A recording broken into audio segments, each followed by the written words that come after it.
जो हम पिछले 6 महीने से शुरू कर रहे हैं, और इसमें हम अनेक शहरों में जाकर संवाद का प्रयास करते हैं, नौजवानों से मिलते हैं, शिक्षकों से मिलते हैं, डॉक्टरों से मिलते हैं और ये समझने की कोशिश करते हैं कि छात्रों की समस्याओं के लिए क्या किया जा सकता है। आज की ये परिचर्चा हमारे मित्र डॉक्टर संजय गुप्ता ने काशी की नगरी में सजाई हुई है और मुझे आशा है और विश्वास भी है कि ये बड़ी फलदायी होगी। चर्चा का आगाज कर रहे हैं हमारे परम मित्र नित्यानंद जी। डॉक्टर नित्यानंद जी हमारे मित्र ही नहीं, यहाँ के बहुत ही प्रतिष्ठित संस्थान में, प्रयागराज में वे शिक्षक भी हैं, पढ़ाते भी हैं और स्कूल काउंसलिंग जो आज के छात्रों का विशेष, जिनकी एक विशेष आवश्यकता है, उसमें उनकी दक्षता है। हम सुनेंगे कि वे हमसे क्या कहना चाहते हैं छात्रों की समस्याओं को सुलझाने के बारे में, उनके जीवन के अनुभव के बारे में और उनके दो चार शब्द जो आपके कानों में पड़ेंगे, जहां से रास्ता निकलेगा, हम नई नई मंजिल कैसे पार करें वो भी आज ही सीखेंगे। तो सिंह साहब, over to you. Okay, Hariom. I would like to thank Dr. Amreshwar Vastavaji for inviting me to share my understanding, ideas, and experiences on a very important topic, which is need for teachers training program for students with suicide prevention. It is a very important topic because we are hearing about attempting suicide, not only in Kota, but also in engineering colleges, in the schools, different institutions. And it is happening at home also when the people are very hopeless and frustrated or under the depression. First, I would like to share a data that which you people can find on the net also. It is of 2020 WHO that more than 8 lakhs people destroy their lives every year and many more attempts to do so. And nearly 80% of this occur in low and middle income countries. Every year out of 8 lakh 35,000, that is nearly 17% are from India. And half, that is 50% of these are in the 15 to 29 years of age. Now, these young people who end their lives are either frustrated students who failed in examination or did not find suitable employment post-exam. I have been doing counseling over 15 years before taking principalship of Patanjali Rishikul, a school in Prayagraj. I have been through education and dealing with the children, parents, and teachers. And I feel that education system in itself is largely responsible for the student suicide. Because if we see the education system, it is too much emphasizing on academics, career, rote learning, memory, comparison, and competition, punishing failure and celebrating success, where marks are set as indicator of excellence. In such kind of environment, where these children are pressurized to score more and more and to be successful, to become something which may be not of their aptitude and not of their own inner talent, when the whole school environment is not trying to understand their emotional and psychological side and not letting the students to understand themselves how to deal with their frustrations, fear, desire, boredom, aggression, suffering, and so on. In such kind of environment, the students are not able to deal with the challenges of life which they are facing while living the life. And because it's a vast area, the life throws many challenges. and whatever is happening in the mind of the child, the children are not able to deal with that, and they attempt suicide. So I feel that the whole education system has to change, has to transform, and it has to become more of understanding, more of sensitivity, more of relationship based, so that everyone feels connected, everyone feels welcomed, very joyful while being in the school, and also the people are able to see that whatever is happening in their mind, because mind is the ground, mind is the seat for every thinking process, thinking or taking action. From there itself, the person is acting or feeling or or responding. So the whole process has to be understood. So this is my question: that does a school prepare students for life? Because life is a ongoing movement in relationship, and the child has to understand his relationship with the whole of existence. And here is the role of the school to let the child observe, let the child attend, let the child perceive his connectivity with the trees, with the neighborhood, with the other people, their friends, parents. And in that relationship, he can watch his mind. His relationship can become a mirror of what is happening inside his mind. So if a child is being very aggressive, a child is having full of desires, child is having full of illusions, at least he or she can watch this, what is happening in mind, because the suicidal attempts, all these things are happening only through the mind. So the mind has to be understood. Then only this thing can go over. And education is the ground. The schools, the primary schools, the secondary schools, these are the institutions which are the ground for bringing change in the whole psyche of the child. So if we are not instilling or we are not letting the children to have this feeling of hope, positivity, optimism, then somewhere this neurosis is there in the mind of the child because of certain reason or the other.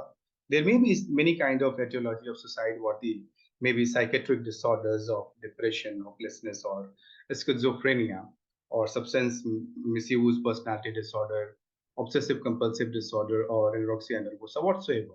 So maybe psychiatric disorder, maybe some medical disorders, maybe biochemical abnormalities or sociological factors. But whatever may be the reason, everything is being made or is being created or being structured in the mind itself. So when the school is in such a way, the school is nurturing the children not only to attend to the academic, to the subjects, discipline, to understand physics, chemistry, or maths, but also to understand what is happening in the mind while relating to the subjects, while relating to the people, while relating to the friends, while relating to the social phenomena, relating to the medical conditions or anything, then only the child will properly or adequately will be able to handle. This is my point. So the school has to prepare the child for the life, not only for the career to get a good job and to get settled, have a very status uh, and a high authority kind of thing. Otherwise, the child will be termed as failure. So this is why the children are attempting suicide, because they think that they have failed in their life. Though they have a lot of talents in some other directions, but they have been somehow influenced that only these people are worshipped in the society who have got a very reputed job, who have got a very job of high status and high income growth. So somewhere the school has to address this a psychological side, emotional side of the child. And once when we are addressing these areas, the psychological and emotional side, then the children may come out with their fears because they are able to see that which kind of fears is there behind their mind. There will be a chance of creativity being coming out from through the children. Until and unless the children are becoming more creative, they cannot be joyful. So somewhere the children have to uh, come out with their creativity. They don't have to be drilled just like the coaching institutions what they are doing, and every child is trying after class 9 to join some of the coaching institutions which are drilling the children in a very mechanical way, that they have to solve the questions whatever is coming in their mind, whatever the aspirations, illusions, beliefs, or certain kind of desires or aggression, anxiety. The coaching institutions or any other school is not bothered about that. Now, it's a good thing that counselors are coming in this school. Many of the special educators are coming in this school. Of course, this side of education has to be addressed seriously. Now, this whole topic that our teachers required certain kind of training to prevent this suicide among the students. Uh, my question will be that isn't it that teachers themselves are becoming the cause of stress, the cause of frustration, hopelessness, and suicide among students? If they themselves are becoming the cause, then they must need to be dialogued. They must need to be addressed. They must be under a training program where they will have to reflect on themselves, their own actions, their own thought process. If teacher is not sensitive, if teacher is not able to relate with the child, then how is it possible that the child is going to be free with his mind? The child is going to be in a happy, joyful uh, state to learn and to develop. Because learning can happen only in a joyful and silent mind. An occupied mind cannot learn well. So this situation can happen only when the teachers are very sensitive. Here, I would like to just share one Zen story. I think most of you might would have read it. That there was a master, and there were few disciples in a school, and it was a residential school. One day, a new child comes and take admission in that school, and over the period, the children saw that this new child starts stealing something or the other from of belonging to the other students.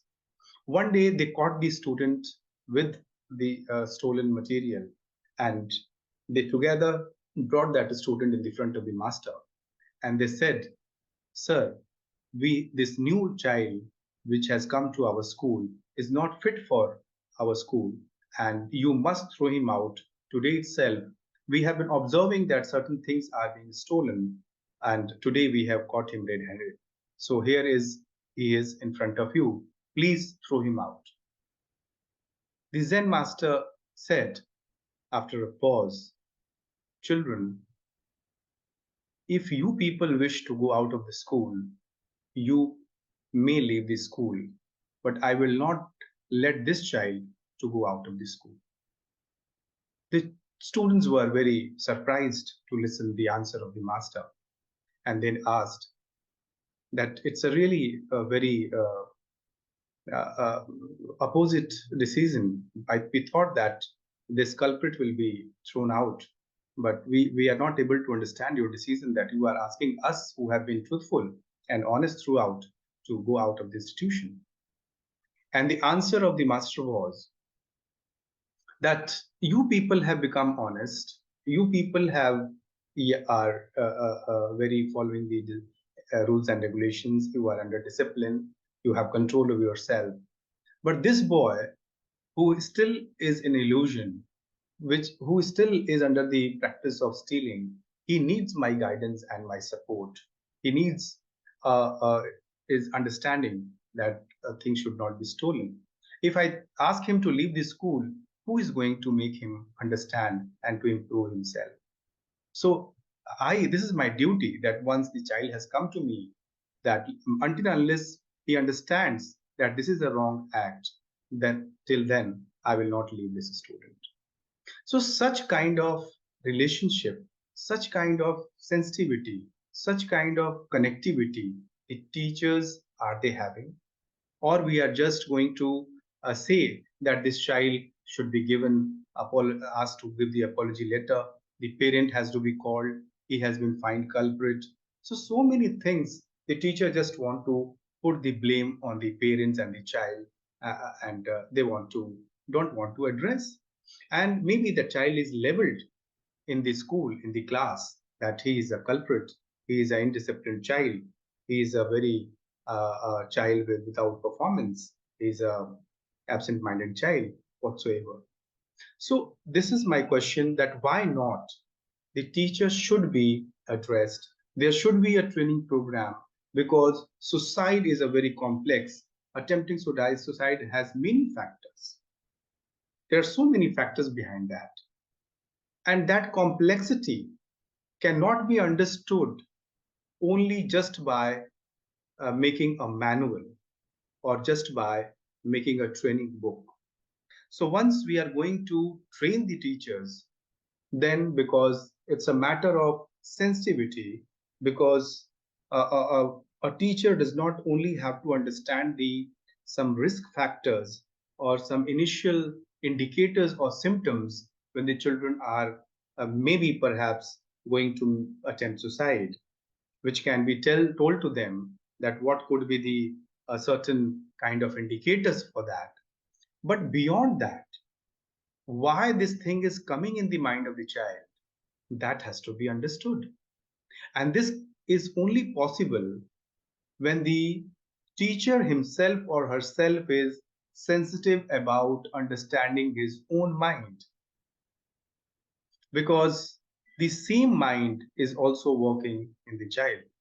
So how this process of mind, how this desire occurs, how these influences infatuation occurs, how this fear come to the person, this has to be understood by the teacher himself or herself. So there should be a kind of sensitivity, a kind of interest in the mind of the teacher also, to understand the whole process and phenomena of the mind. Then only that teacher will be able to perceive, to have that kind of perception and to sensitivity, so that he can guide the children. So I think the training part should have two aspects for these such kind of societal attempts. One is about the different kind of skills, where the teachers could be told that how to manage such kind of children, how to guide such kind of children, whom you see that this may go for, or this child may go for making a suicide.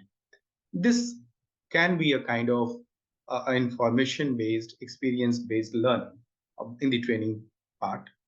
But the other part is that of silence, that of meditation, which must also be there. So training should have two dimensions. One should be of skill and one should be of silence. The silence which helps the teacher himself or herself to understand the things, to throw light on whatever is happening in their own mind, and trying to relate that with the mind of the child. We in Taittiriya Upanishad, you might be knowing that there is a model which is a Panchakosha. And Panchakosha talks about that there are 5 layers in us. The outer layer is, sorry, the outer layer is Annamaya Kosh, which is physical body. The layer inside it is Pranamaya Kosh. The third layer is Manomaya Kosh. Then there is a Vijnanamaya Kosh, and the innermost core is Anandamaya Kosh. So basically, the silence part, the meditation part, has to come where the teacher is trying to understand the Manomaya Kosh, and from the Manomaya Kosh, they are trying to move to Vigyanmay Kosh and to Anandmay Kosh. Because then only any person, any human being can be thought of relating in a right way and taking right action. So, because until unless whatever is at the level of the mind will always act through a certain kind of structure, a certain kind of thought process, which is there in the memory. Because of the memory, the thought is coming out, and because of the experiences, the person is behaving. So, whatever the information is there in the mind, certain kind of picture is being generated. The whole world seems to that child or that person like that. I have read a novel by Rajendra Yadavji, Apni Apni Duniya. I feel that though the word is same, but everybody's word inside their mind is very different. So these word which we everyone has created, it is because of the kind of images, the kind of beliefs, the kind of priority, the importance that that person has given. So we are living behind the images, and we are finding security in many of the images. And if I'm caught in those images and finding those security, even suicide can be a kind of security for me, because maybe a neurosis is a security for me, because that is creating certain kind of image which letting me to be like comfortable instead of facing the challenges to coming out, because I have not learned the art of observing the things. The school, the education is only asking the children to go in the lab, write the observation in any of the physical phenomena experiment in chemistry or physics. But the school is not emphasizing that this observation also has to be the way you are eating, the way you are talking, the way you are walking, the way you are relating. This observation of a scientific phenomena is just a one incidence, but this quality of observation should be there inside you, always there. And once you are watching the physical phenomena, slowly and slowly, if your observation is becoming more acute, without any kind of judgment, without any kind of prejudice, without any kind of association of images, then maybe that slowly and slowly you are going to observe the subtle things, whatever is happening in your mind.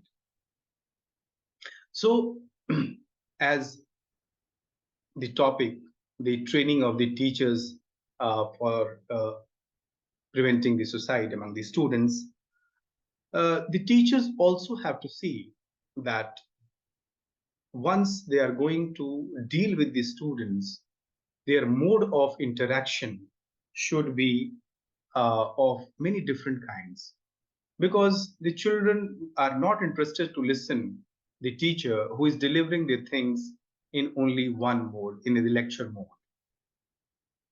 So there are so many approaches which the teachers can take to talk to the students, to dialogue with the students, to come out with their ideas, whatever is there in their mind, like transactional approach, maybe case study, situation analysis, brainstorming, audio visual. Many of the schools and most of the schools have started doing social action projects, role plays, guided group discussion, picture books, stories, yoga, meditation, sports, theater, self expression through the art, interactive games, quizzes, puppetry, expert talks, exposure visit, reflective exercises, parent engagement, debates, demonstration and practice, observation of special phenomena on special days.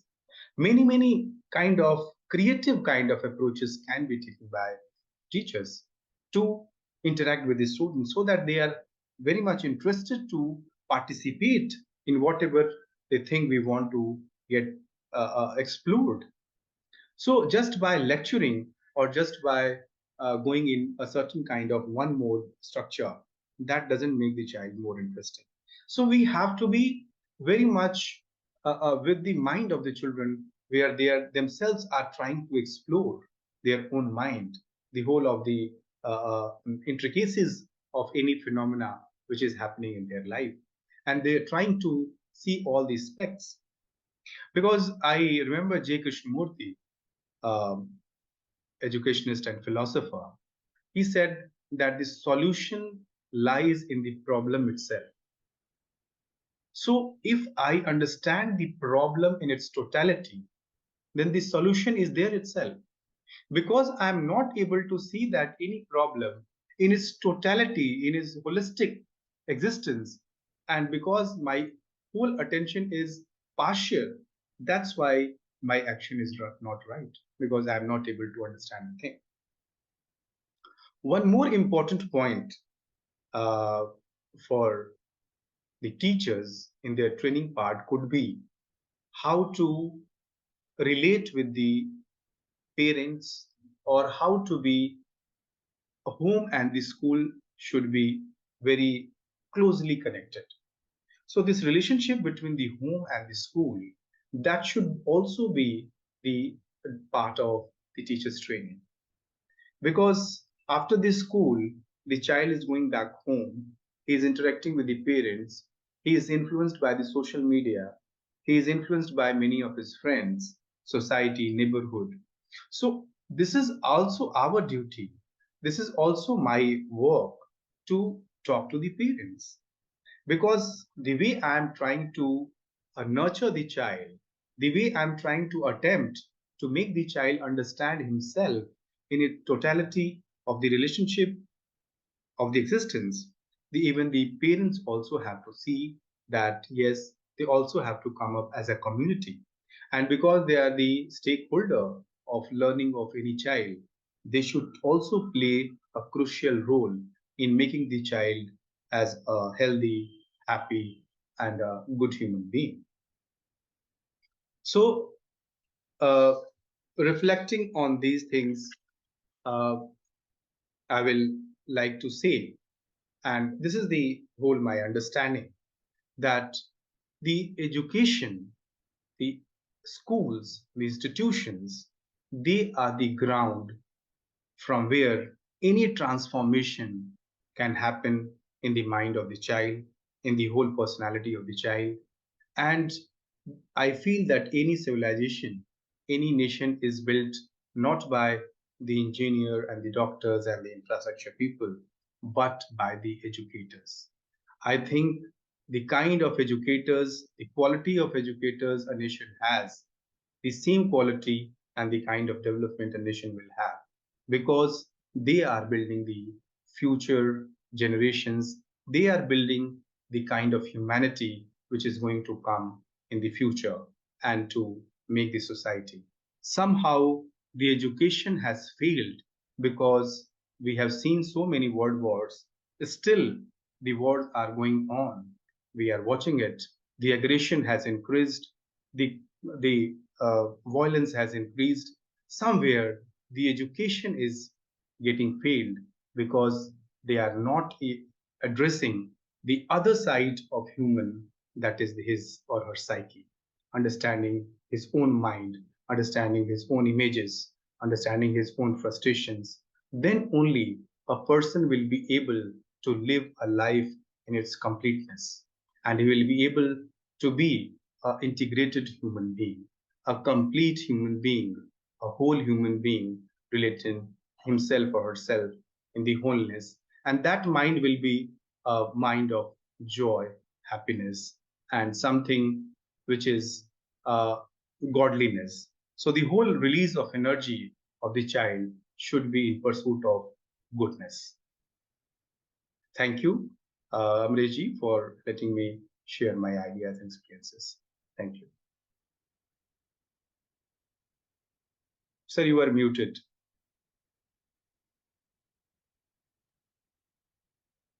Thank you Singh साहब, बहुत जरूरी बातें आपने और बड़े महत्वपूर्ण बिंदु आपने छेड़े। और उसमें पहला तो मैं कहूँगा मेंटल हेल्थ एजुकेशन का ही है कि अध्यापकों को ये सारी बातें मालूम होनी चाहिए, और कोई तो हो जो उनसे ये कहे कि मानसिक स्वास्थ्य के बारे में भी जानकारी रखें। फिर आपने ये और भी पॉजिटिव साइकोलॉजी, लोगों को कैसे जीना चाहिए, जीवन दिनचर्या क्या होनी है और सोचना कैसे है, विचारधारा क्या रखनी है, हम इन बातों पर प्रश्न भी लेंगे, चर्चा भी करेंगे। लेकिन आपकी व्यस्तता को देखते हुए हमारी थोड़ी मजबूरी है और हम चाहेंगे कि आप अपना काम समाप्त करें तो हम फिर से जुड़ें। बहरहाल आप हमसे जुड़े और लोगों से आपने चर्चा किया, इसके लिए हम आपका बहुत बहुत आभार मानते हैं। हमें बड़ी खुशी है कि मानसिक शक्ति के इस प्रयोग से आप जुड़े हुए हैं और हमारी बातों को आगे ले जा रहे हैं। सिंह साहब, बहुत बहुत शुक्रिया, बहुत बहुत थैंक यू। आप सभी का आशीर्वाद हमारी संस्था को मिले, हम यही चाहते हैं। धन्यवाद। Thank you.